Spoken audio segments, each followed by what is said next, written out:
I found this incredible connection to the intellectual history of homeopathy. For Newton, the idea was, can I take these laws of the universe that are consistent, mathematics, gravity, all the things, and then bring other things into it? Are there other ways that these universal laws can be understood, philosophical construct, and deployed an intervention? And in Hahnemann's case, the intervention is a medicine.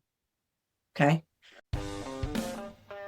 Thanks for tuning in to Season 4 of Strange, Rare, and Peculiar Homeopathy Podcast, where homeopathy lives, breathes, and evolves with Denise Straiges and Alastair Gray. We'll be exploring modern practice, research, and philosophy, from Hahnemann's radical insights to today's breakthroughs and discoveries. Get ready for homeopathy woes, feedback from pros, and the more you knows. Hi everybody, how you doing? My name's Alastair Gray. I'm the Academic Director at the Academy of Homeopathy Education and the Research Director at the Institute for the Advancement of Homeopathy, and I'm here with... Denise Straiges. Yo. Yo, what's up, baby? Yo, sister. Yes, I'm the President and Clinical Director of the Academy of Homeopathy Education and the Institute for the Advancement of Homeopathy, and I was just about to clean my glasses. So you clean away, and I'm going to introduce this session because, folks, in this session, we're going to talk about history, but it's not going to be about dead people and sepia photos and long grey beards and a whole lot of irrelevant things, because history history really matters, and it's really, really relevant. And that's what we're going to be. People. What's that? There are dead people. Yeah, but it's not just about the dead people, because we're going to make it relevant. Contemporary. I see what you're saying. Yeah. So what you're saying is that there's a difference. There's different types of history. There's names and dates and places. Oh, there's boring dates and names. And then there's the history, which is how the hell did this happen, or how did we get here kind of history. And that's what... Your educational taxonomy, there's level 4 history, and then there's level 6 and 7 history. There you go. Bloom's taxonomy, Benjamin Bloom. You heard it here first. Yeah. But so I want to ask you, how your week's been to kick off? Tell me about your week. Well, there's a reason why this podcast was not recorded on our usual day, and that's because I have had so many lectures in the last 2 weeks. It's just been lectures and teaching clinics. And would that coincide with very, very late dinners? Very late dinners, like 10 o'clock dinners a couple of times. Yeah, because one of the lectures was in the Australian time zone. So I was teaching on my Friday night for their Saturday. So that was 7 to 9 p.m. Yeah. And what was the topic? Yeah, so that one was on the alchemy and history of homeopathy. So one of my research topics is around the intellectual history of homeopathy and really looking at kind of the evolution of Hahnemann's ideas, where they came from, right? So sort of what's the origin story? And part of what I think happens when you learn the truth is that, we did a podcast a couple of years ago. Do you remember the name of it was The Truth May Change Your Opinion? Do you remember that? I do that. And I feel like that is, maybe that's going to be the name of today's. I don't know if we actually titled the podcast that, but I guess we could have the same title twice. Yeah, why not? Part 2. Now, history and homeopathy related to homeopathy is usually all about Kant and Herring and homeopaths, and the homeopaths that are a couple of generations or 4 generations or 6 generations or 1 generation back, and that have in some way said something, and it depends on how it's delivered, but it usually sends people to sleep. The thing that I've observed with you and your research into the intellectual origins of homeopathy is that you're not really dealing with homeopaths. You are dealing with all sorts of other folks. Tell me about that. Well, yes and no, right? So the history, it goes in 2 directions. There are a couple different parts to the research, or ways that the research gets delivered. And one of them is to go backward. So in other words, what were Hahnemann's discoveries, I guess you could say, because he was an empiricist. He sort of moved forward by making discoveries, but also going back. The intellectual history that I've been tracing goes back to 8th century Persian alchemy, chemistry, medicine, pharmacy, metallurgy. And then it kind of comes forward. But that's not where I started, because anytime you're researching something, you ask a series of questions. And this is 25 years of asking questions. It started at a convergence of two things. Actually, this is funny because I don't think you've ever heard, well, I don't think I've ever talked about it this way because I never thought about it till right now.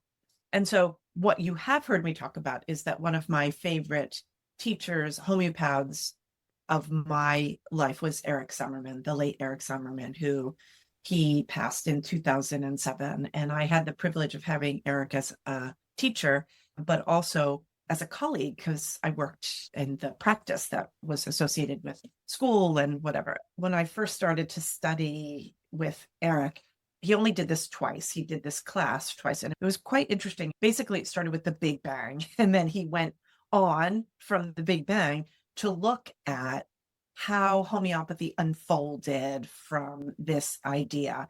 And so this class was going on concomitantly with the homeopathy education. So at that time, school was 4 days a month, and the first day of each month was, in the first year, was Eric's class, and literally started with the Big Bang. Now, remember, you would remember, people who are listening wouldn't know this, but I was already on my third rodeo with homeopathy education, and I had never heard anything even remotely like this. And to say it blew my mind is just like. Are you talking from a chemical point of view? The substances that we end up using were formed from that beginning. Is that what you're saying? Yeah, basically the first remedy that he taught was hydrogen. Right. Usually it's arnica. Hydrogen and helium, lithium, beryllium, and he goes all the way through, right? But at the same time, we're doing basic homeopathy, right? But he's got this course. Anyway, and actually, it's so funny because you only informed me about an hour ago that this is what we were talking about, and it didn't even occur to me to look at those notes because two things just came together in my mind.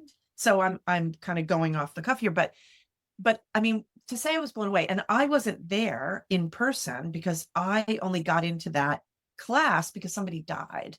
This unfortunate event. They had a classroom. It held, say, 35 people, 34 people, whatever. And somebody died. Therefore, there was a space. And I moved to go to school to study there and ultimately to work there, whatever. I was listening to this on cassette tapes, right? So I'd get up at 4 o'clock in the morning. I'm sorry, on what? On cassette tapes. Because it sounds like an old primitive technology. Anyway, pray continue. It was like when we did School of Homeopathy, where we got the cassette tapes, right? It sounds ridiculous. I know, now it does. So I would cassette player. Yeah. So I had little kids. Ben was a newborn. So I was getting up at 4 o'clock in the morning, and I would listen to these cassettes. And then it was only a couple months because then I went in person, then I moved. Anyway, but as I'm listening in the beginning, I'm like, what is this? It blew my mind. And Eric he was a biochemist. So before becoming a homeopath, he's a biochemist, he was a cancer researcher. And so he influences his homeopathy would have been influenced through this. And of course, Hahnemann is a chemist.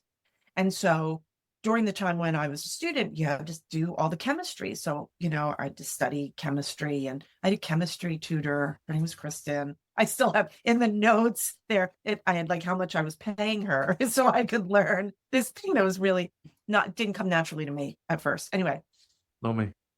Because I was thinking about it through my evolving mind. My muggle mind is becoming a mind of a homeopath and learning. It's like going from quantitative to qualitative. It's like learning qualitative mathematics, right? It's like this whole different thing. Anyway, sorry, this intro is long because it's just coming to me as I'm saying it. So when I went through my notes later, right, I'm learning all this, and there's this way in which Eric he's basically presenting an evolutionary cycle is what he's doing. And he went through and looked at it went into taxonomy, because then he went in single-celled organisms and then into multi-celled organisms, goes through the plant kingdom, and ultimately you end up with, lac maternum, lac humanum, whatever. It goes through the arc of evolution. And it was just this ingenious thing. And it was an entire year, but he talked about the qualitative value of numbers and all this stuff. Anyway, and I used to take notes, on paper, of course I did. And I had yellow legal pads, and I would have my yellow legal pad, then I would type it up and I would organize it into these binders. I'm looking at them right now because I get to carry them every time we move house. Well, actually, that one is right here, Natural Sciences. That's my Eric book. Anyway, so on one of my yellow pads, I write at the top of the page, Hahnemann was an alchemist. So 26 years ago, I didn't know, and what is that? And it's sort of funny. And so I'm like, I don't know what that is. Okay. At the same time, I'm not sure how all these things come together, but Dan Brown's first book comes out, the Da Vinci Code comes out. And for whatever reason, these two things live in a similar space in my head, probably because they happened at the same time. But fast forward, as I am then delving into this study, I get interested, what is alchemy? And I just start to I got an alchemical tattoo. I don't know. I didn't even really know what this stuff is about. And then I start to learn more and more and more and more. And then I wind up at the same place where Dan Brown did his research, which is the Embassy of the Free Mind in Amsterdam, and studying Western Hermeticism and encountering all these random things happen. Robert Langdon. Exactly. These random things happen at the same time, including the Emerald Tablet, learning about the Emerald Tablet. I'm just reading whatever I can and looking at different traditions, trying to figure out, because by now Eric has passed. I can't ask him, what does he mean by this? And I learned later, because I badger people for information. And so Val O'Hanian, who was one of the other teachers, she, ran the practice, not just one of the other teachers. I mean, she was one of the other founders of the school. And so after Eric died, remember, we were in Minneapolis and we were visiting, you were doing work for Achina, and I went to lunch with Val. And I'm like, I need to understand, what was Eric's, talk to me about what his work was. Why does he say this? And she said, all I can tell you is that we spent a lot of time thinking about carbon. So I'm like, okay, carbon. And so I have literally, over the course of all these years, developed reams and reams and reams of information that only came together we had just moved here. So 2018. I mean, it had been coming together, but I was thinking about Isaac Newton, because I had learned that Newton was an alchemist and had written more on alchemy than all of his other work combined. Yep. But I only got to Newton because I was trail running. We had just gotten the dog, and I was running in the woods with the dog, and I'm just thinking, infinitesimal dose, the mathematics of homeopathy. How do you get from 1 to 100 to 1 to 50,000? And I'm having all of these thoughts. And then something clicks, infinitesimal dose, infinitesimal mathematics, Isaac Newton.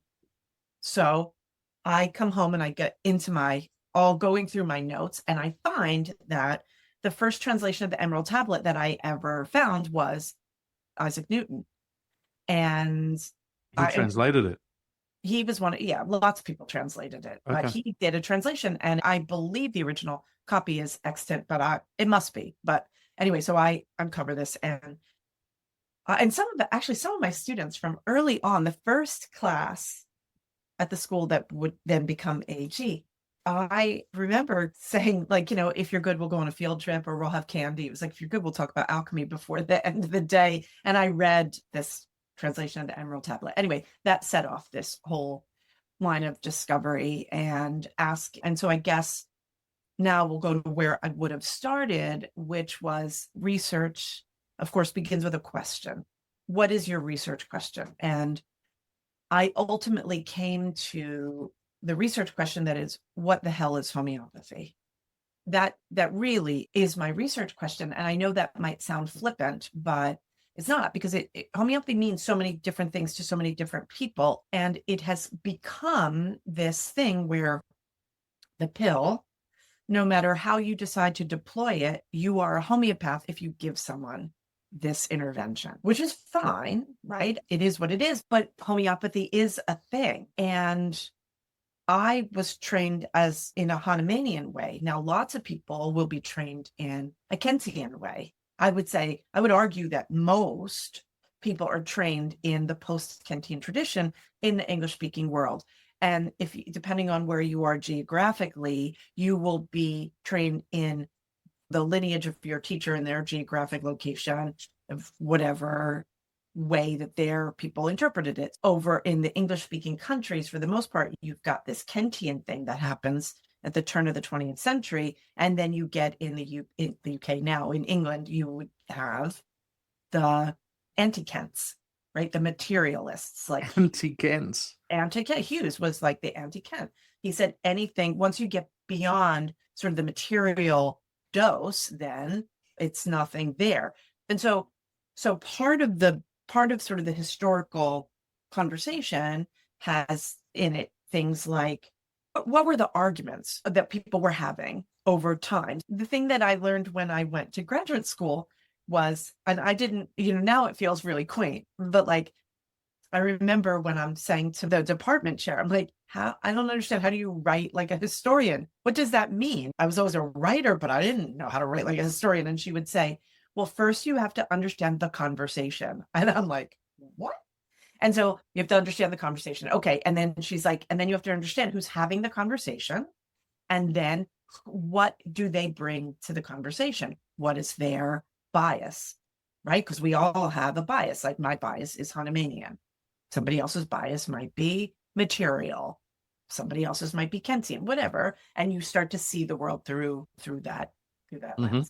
Yeah. And so I started to look at history now, or the history of homeopathy, through different people's conversations, like the Kentians and the anti-Kentians. And right. And then eventually you just start peeling it back. Anyway, so would you want to ask me a question? I feel like I've just gone on this tangent that. Oh, okay. Well, I've just been letting you run because it's endlessly fascinating.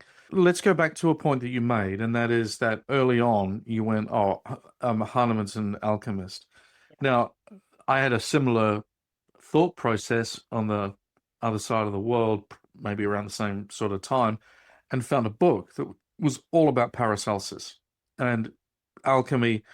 When you read about alchemy, I mean, somewhere I've got Carl Gustav Jung's book on alchemy and psychoanalysis, and I read about the first 2 pages, and it's impenetrable. And just so went on that journey of going, okay, what's the link therefore between Paracelsus as the obvious main definitive alchemist from the 16th, 15th century, 15th century, 15th century, and homeopathy? Well, this is the thing, because that's the obvious leap, because this is where all these different things converge, right? I love how you said it. Paracelsus was the obvious, right? Why was he obvious? I mean, he was obvious because he holds this really big kind of place in history. His name alone, all of his names, Theophrastus, Bombastus, all this business. My computer's named after him. I know. And so you've got this influential figure. And I think Paracelsus becomes really interesting because, well, there's all the Jungian business, which we'll talk about in a minute. But I think that homeopaths liked to grab onto him because of his sort of rebellious nature. His teachings were antithetical to the medical way of his times. And he did dabble in something adjacent to similars. And he did use sort of diluted substances, but he did something totally different, which is called, it's spagyrics. And that sort of trajectory into the making of medicines would be more like an anthroposophical medicine, the Rudolf Steiner, and like the Goethean influences, like the time of Goethe and Goethe's, work. Like there's this beautiful book, Goethe on Science. And Goethe and Hahnemann were sort of near contemporary. Steiner comes after, picks up that sort of Goethean philosophy and all this business, but they're like a second cousin twice removed to Hahnemann. But Hering, of course, picks it up and runs with it. So Constantine Hering, father of American homeopathy, he loves this idea of Paracelsus and then amasses the second largest Paracelsian collection in the world. And like, I've seen these letters because, I wrote my dissertation on herring and litbait, but mostly on herring. And so Herring would write letters to people in Europe, and he would say, blah, blah, blah, I'm working on this. Love to your sister. I hope you are well. By the way, if you encounter any Paracelsian material, please send it to me, and I'm good for it. I'll give you the money. And so Herring is very much influenced by Paracelsian works. Like anybody who's seen that famous picture of Herring, or if you haven't seen it, just Google picture of Constantine Herring. It's 1R, not 2. That's the fish. Picture of Constantine Herring in his library or in his office in Philadelphia. And you'll see this room is just like sulfur central. And he's got all these books. And now in retrospect, I realize they're going to be mostly these Paracelsian books, which now are housed at the Drexel, archives. And we've seen them, and lots of them are in Old German. They've got lots of marginalia, and some of it would be in herring sand. Some of it would be the person from whom he acquired it, whatever. Yep. But that's not that's not. So what is it then? So if we This is Robert Langdon. So why? But what is it? Langdon, my What chapter happens? would have to be shorter. You only get 3 faces of a page, right? If you're in a Dan Brown novel, you read the one page, the next chapter over. Anyway, so this Paracelsian idea, of course, gets anchored by Herring, which then takes us in a different direction. But it also is part of this Jungian idea, also not part of homeopathy. And so this is where the action is. The action in the history of homeopathy it's been misunderstood, misrepresented in so many different ways, right? You could say the historiography that compares it to allopathic medicine is going to have its language. If you have the wherewithal, the tenacity and fortitude to read Harris Coulter's doorstops that are 6 feet tall of, if medicine had been written in the language of the homeopaths, okay, then you've got the people that are writing about homeopathy, like that it's all about the man trying to get us down, like everything is about, we're going to be squashed by big pharma, and right. And so like people glom onto that. You can find something to hold on to about being oppressed and marginalized, something to love in the history of homeopathy. Persecuted. We are the persecuted minority, whatever. Okay. That's fine. But I asked a different question, right? So if you come to look at it, you go, okay, so if it isn't this Jungian and Herring and all this, well, then what is it? Hahnemann was a chemist. So you sort of have to deconstruct the whole thing and go like, how did we get here? This is not my beautiful house. This is not my beautiful life. My God, what have I done? So if you take it through a David Byrne lens, you have to deconstruct and say, okay, like where does he start? Now, there are all these like fun little bits of mythology about the alchemy, like Hahnemann was raised in Meissen. Did you say Meissen? Meissen. Yeah, Meissen. Meissen, yeah. And his father was a painter in a porcelain factory. So, of course, I wanted to find out everything about the porcelain factory. Come to find out, a famous alchemist actually was there in the town of Meissen, because the alchemy of the Eastern world was part of the tradition of the pottery, because it's about the transmutational process of turning one thing into another, and all of the, the clay bodies and the glazes and all the minerals. Glazes, the chemistry behind the glazes in particular, right? Never occurred to me that also as I'm a potter, right? Like this must have been in my mind from another life, but whatever. Okay, so this chemistry thing happens. So I look at that and I'm like, oh my gosh, from the time he was a baby, Hahnemann was destined to be an alchemist. I mean, maybe that had something to do with, maybe not at all. But then you kind of go forward in the trajectory of his life. He's only 22 years old, and he ends up at the Bruckenthal library, the Baron von Bruckenthal.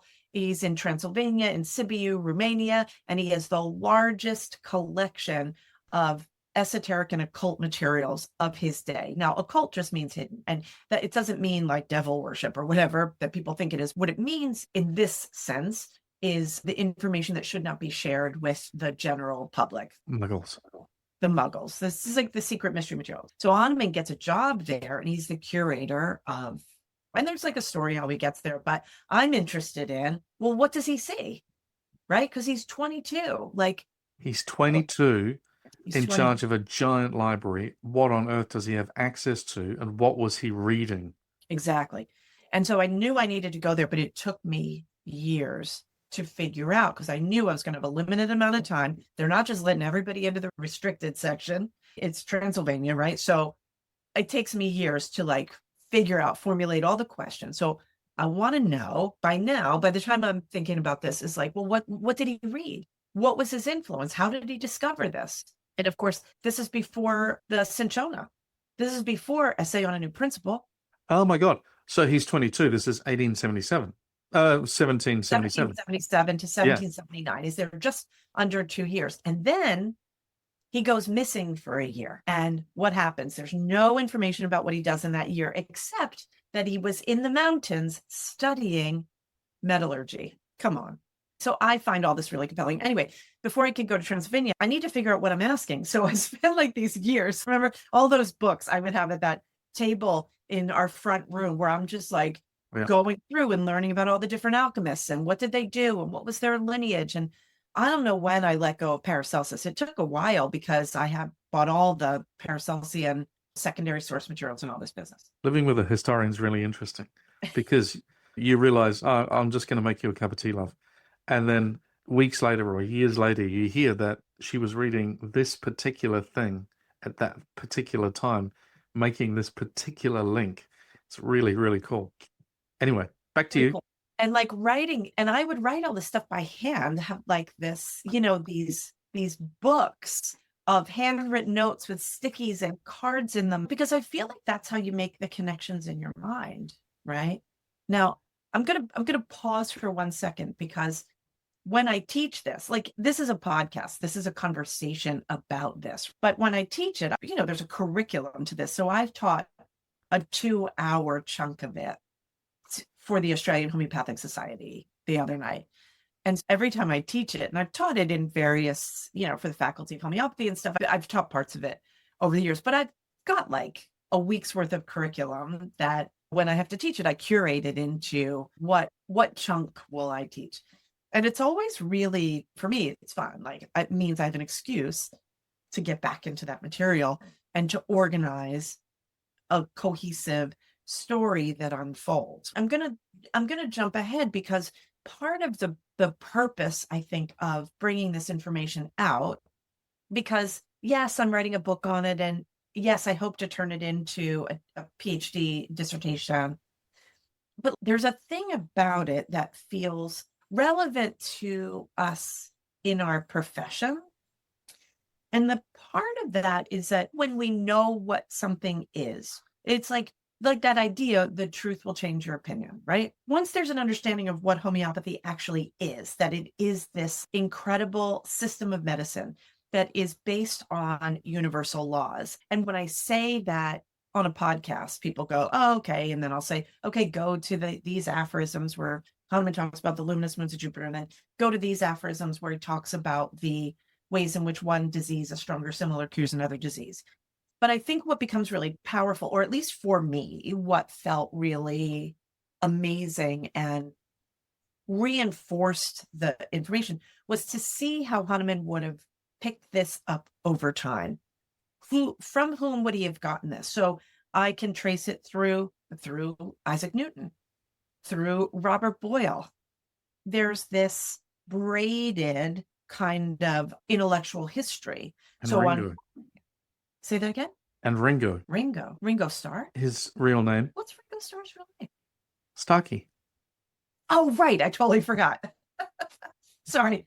So, right. And then George Starkey, he's kind of like the linchpin in this information. And so this braided information is intellectual history. In other words, Hahnemann he's a member of the Enlightenment quest. Like that's who he is, right? So what are they looking for during the Enlightenment? They're looking for a unifying system of medicine, akin to how Newton had a unified set of laws that explained the natural world. It's not just an apple falling on his head. He's then looking at it, right? He's got these books called Optics, where he's writing, and Optics 31, I found this incredible connection to the intellectual history of homeopathy. And it's these ideas around, well, for Newton, the idea was, can I take these laws of the universe that are consistent, mathematics, right, gravity, all the things,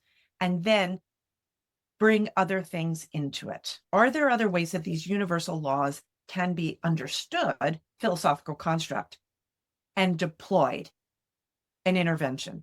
And in Hahnemann's case, the intervention is a medicine. Okay. In other words, you're telling us that Hahnemann, the number of languages he had and the genius that he had and the history that he had, didn't blow this out of his backside. No. He's reading and he's reading this, and he read that and he read that, and he read it because it's in his little book, right? He's not just reading, but then he's trying it out. He's experimenting. Yep. So homeopathy is it's a cumulative system. He's already working on something. And from what I understand from what he was known to have been, the lore in Bruckenthal is that he was very interested in a particular book. And I don't want to talk about all of the names of the people, but he was interested in this particular book. And so it's a book that's written in 3 volumes. So I've gone and done a deep dive. There is a historian who focuses on this one particular book. And I was able to sort of look at that, which then gave me clues to other people in this lineage. Anyway, so we go back to this braided idea. So you've got Newton and Boyle, and you've got the intellectual ideas, the quest for a universal system of medicine. Hahnemann, he's a chemist, he's a doctor. So of course, this is going to be where his mind is. And then he comes around, and then it becomes about the process of making the medicines. These two things are separate. Remember, he is only utilizing the potentized substances exclusively after 1830, 1834. So by the time we're in 1834, chronic diseases is already out. Between 1816 and 1828, when he's working on the chronic diseases, he makes a huge change philosophically. He says, oh, I understand basic foundational principles, give one remedy, the totality, the minimum dose, stimulate the healing, right? That. But then he says, it doesn't fully work, right? We talked about this in many podcasts, the 1828 problem. So then he comes back, and this is when he refines the philosophical theory, and he begins to make changes in the medicines. What I talked about, this is kind of the fun part on Friday night, was looking at the medicines in chronic diseases. So once you have a question, then you can look at things in a totally different way.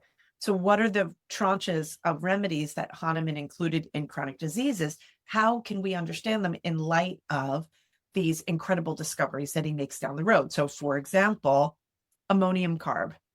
You go, oh, ammonium carb. It's ammonium carb. Oh. Women of reproductive issues, whatever, flushing, you have like your keynotes and you give it in some cases. But it turns out that remedy was big in alchemy, big in the alchemical tradition. It comes from a stag's horn. The question comes, well, what does that represent? Well, in various alchemical lineages, the stag's horn represented a whole lot of things, including vitality and new life, because they shed the antlers every year and they grow a new pair. And so then there is also this regenerative capacity. What do we use ammonium carbonicum for in the medical world? It's smelling salts. So there's this whole theme around what I now call sort of the corpse revivers. Because once he realizes this, then he goes back, and then you get carbo-veg and carbo-animalis. Carbo-veg, the corpse reviver. You give it to a person when they're on their deathbed. It's smelling salts. Ammonium carbonicum is a smelling salt. It brings a person back when they are looking like they're going, they're going down, going to the next place.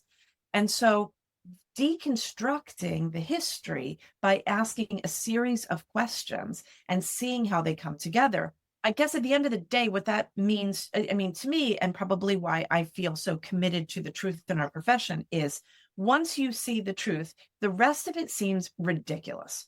It just seems absurd, because Hahnemann does these amazing things, like he creates the system of medicine based on universal laws that can be applied in everything from a lightning strike to complex autoimmunity. And then he develops the pharmacy that goes along with it.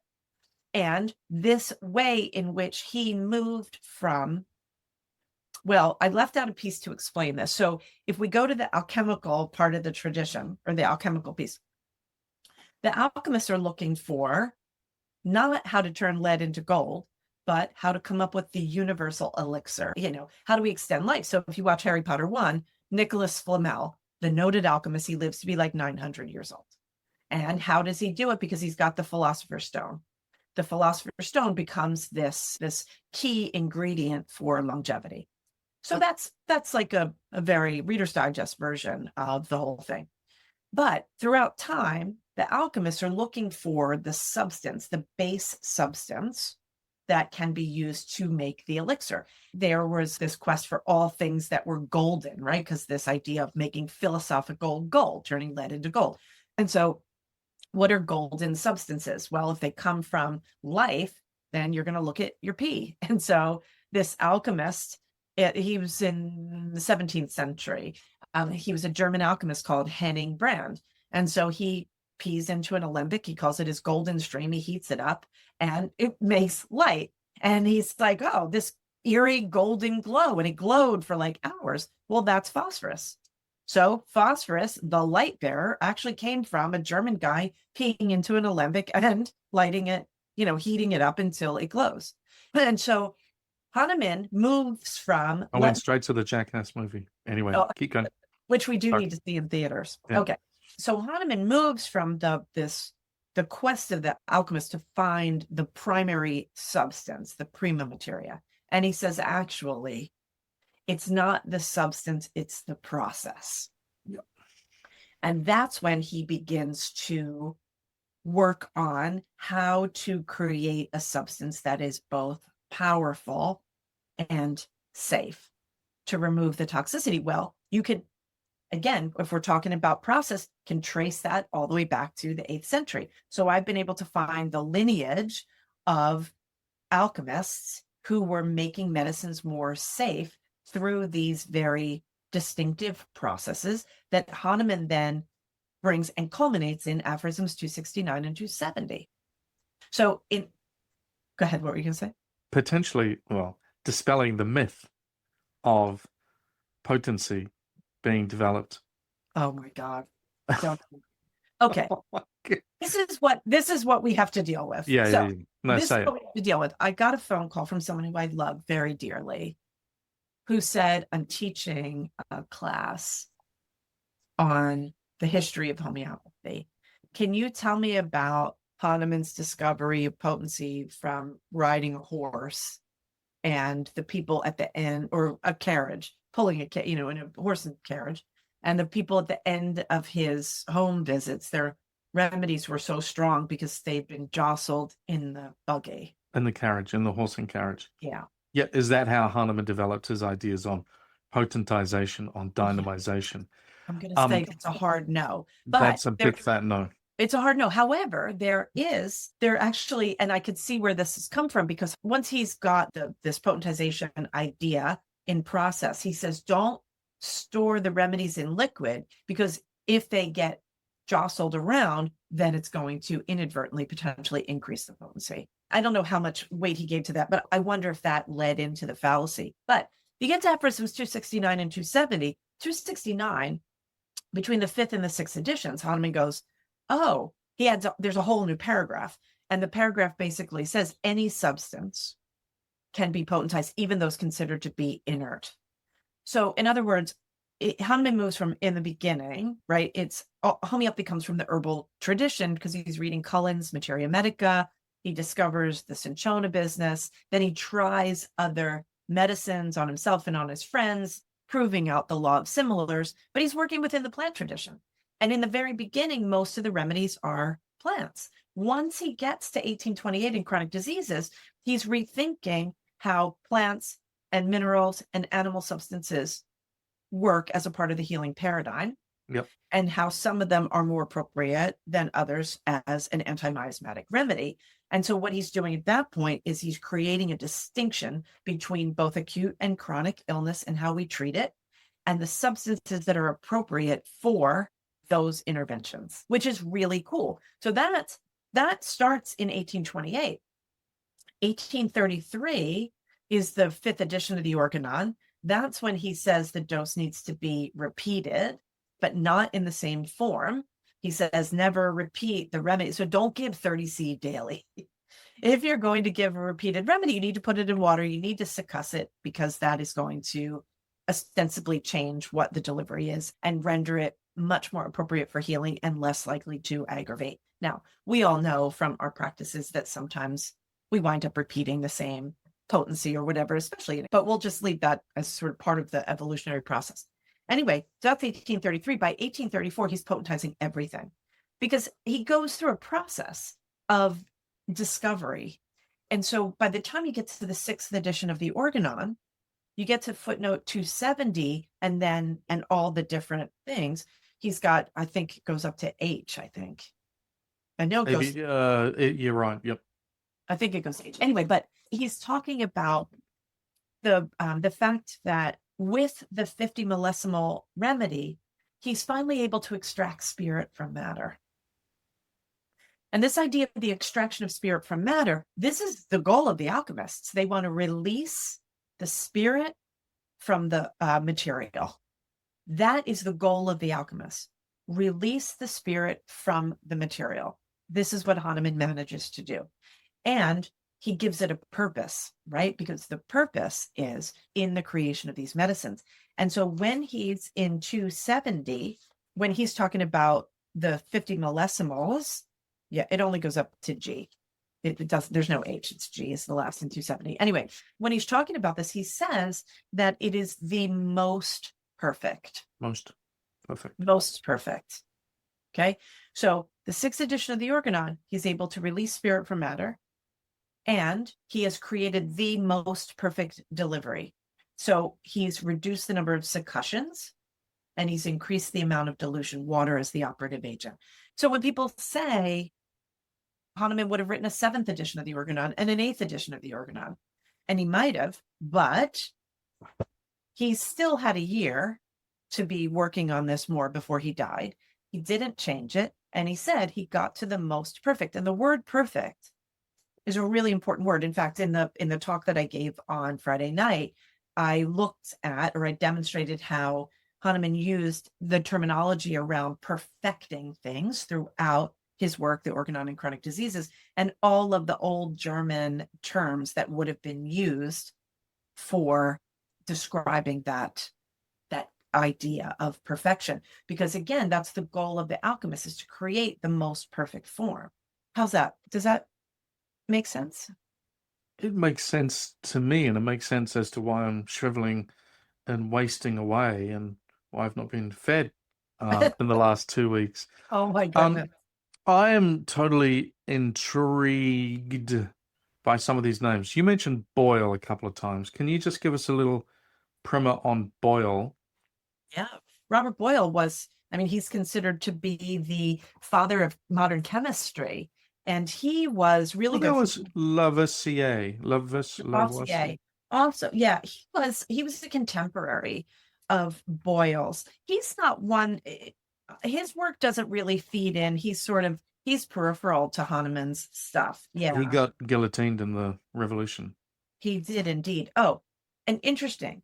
Another thing, speaking of the guillotine, I don't know why it made me think about that, but all these guys in Hahnemann's tradition, one of the things that they were really against was Galen. Oh boy, they didn't like Galen. Do you remember in that paper that I wrote at Hopkins about George Starkey, where he challenged the Galenists to a duel, where they had to produce cures without using any of their toxic substances or whatever? It was so interesting. I'm just looking here at a couple talking about Isaac Newton, just because I've got for those of you who are looking at this on video, you can see, just for fun, that is, yeah. So I do my initial work by hand, and then I also use a couple of apps to keep it in order, but I love this process. Anyway, so Isaac Newton, just a couple of things about sort of this idea of Newton and Hahnemann were both in the tradition of natural philosophy. And Hahnemann talks about being a natural philosopher, but Newton says, quote, do not bodies act upon one another at a distance? And by what means are these actions performed? And then he says, quote, there are certain powers, virtues, or forces by which the particles of bodies act upon one another. And so what Newton is working through here is similar to what you get from Hahnemann in Aphorisms 9 to 12. But this is where Hahnemann then moves into the idea of the magnet. So the magnet, and Hahnemann talks about magnets, in the organon. Heaps. Heaps, because it's a way to sort of talk about the sort of mechanism, right? And so magnets were one of Newton's primary examples of invisible action. And so Hahnemann picks that up directly. And Newton writes about this idea of forces acting invisibly through matter, not just by mechanical contact. And so he uses examples of gravity and magnetism and electrical attraction. Hahnemann uses those same examples, which suggests, it doesn't prove, but it suggests that Hahnemann had, if not access to Newton's teachings and work, he would have been in that intellectual milieu of conversation. And Newton is really interesting because a lot of his work went missing. And then it was discovered here in Philadelphia at what used to be called the Chemical Heritage Foundation, and it's now called, I think, the Chemical History Museum. It's on 3rd and Chestnut if you're a Philly person. Anyway, but one of the scholars whose work has been most influential to me, Dr. Lawrence Principe from Johns Hopkins, which was how I wound up there. And Larry's work is just unbelievable. And he's written a number of books along with this professor from the University of Indiana, Newman. And together they wrote this book called, actually, I think this was just William Newman. Yeah, Newton the Alchemist, which is a great book. It lives here with my first edition of the Organon. So, folks, if you're putting down your cup of tea, you got to be careful where you put it, because it's going to be on an open book about the Rosicrucians. There's going to be a tottering pile of manuscripts somewhere that the cat is. What was the book that cat threw upon last week? Oh, that was my research. That was one of yours. Yeah, we had an accident where I think it was Hildegard of Bingen threw up on Kunjalal's writings on homeopathic education, but that's another story. We were sent a picture by child number 1 of, I'll clean this up, but I want you to know I'm doing it. I'm putting it in my book. Another Newton thing. So if you're thinking about, like, what does this intellectual history thing mean? It's like, it's the history of ideas and concepts and their transmission, right? And how does one thing become another, it's really important because it allows you to sort of see historical actors on their own terms. What did they do? What did they bring to the conversation? How did they get there? Because yes, there are brand new ideas. Of course there are, right? People have that aha moment, but it often comes from something else. You ask various questions and you get to various things. So Newton has this thing that he's looking for, which is, reading this from my notes. So, and for the students out there, one of the things that's important to do is to take your notes in your own words so that you don't accidentally plagiarize. This is a study technique, or it's actually an organization of information technique that I love. It's called the Zettelkasten. The Zettelkasten idea, if you're into sort of study productivity and stuff, it's like my side hustle. I love it. Anyway, Zettelkasten it's this concept of taking notes on individual cards, and then you organize them by concept. And what the guy who invented it, he was German, I forget his first name, but what he said was, if you synthesize the information, you are doing the first step in learning, and that you're then engaging your mind to come up with another, to come up with your own ideas. And so you synthesize the information on one side of the card, and then you put your reference on the other side.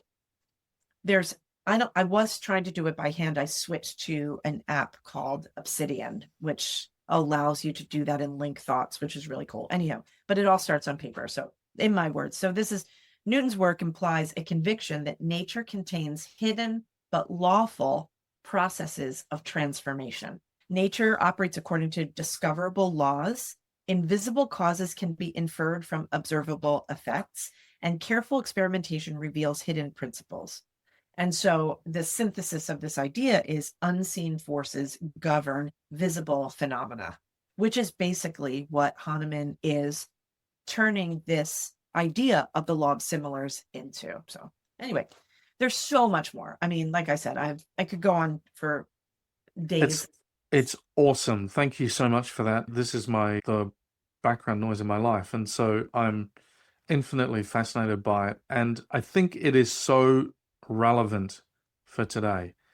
And whatever the conversation that's going on out there, albeit about homeopathy being the pill, homeopathy being the application of same with the indiscriminate use of nosodes or whatever, it's really critical to understand the origins of what it actually is.